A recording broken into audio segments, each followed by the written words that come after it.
Τι είναι αυτό? Ένα σπουργίτη.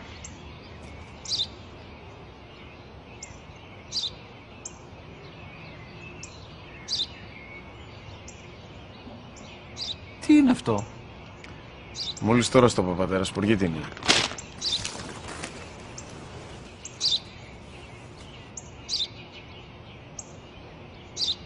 Τι είναι αυτό? Ένα σπουργίτη είναι, πατέρα. Ένα σπουργίτη. Σπου-γι-τι!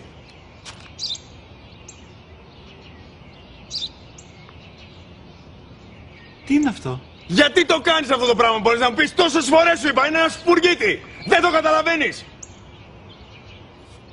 Πού πας?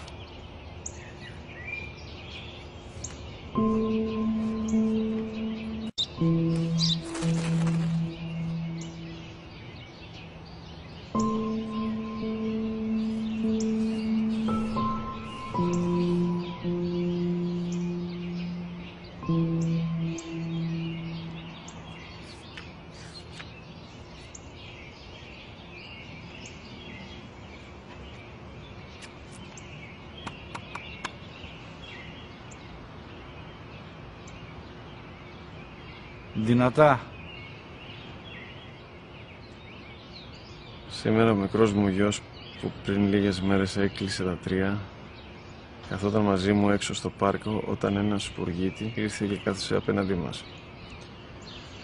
Ο γιος μου με ρώτησε 21 φορές τι ήταν αυτό και το απάντησα και τις 21 φορές ότι ήταν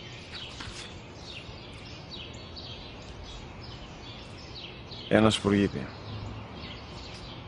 Τον αγκάλιασα τρυφερά και τις 21 φορές που μου έκανε την ίδια ερώτηση, ξανά και ξανά, χωρίς να εκνευριστώ, νιώθοντας στοργή για το αθώο μου αγοράκι. وَقَضَى رَبُّكَ أَلَّا تَعْبُدُوا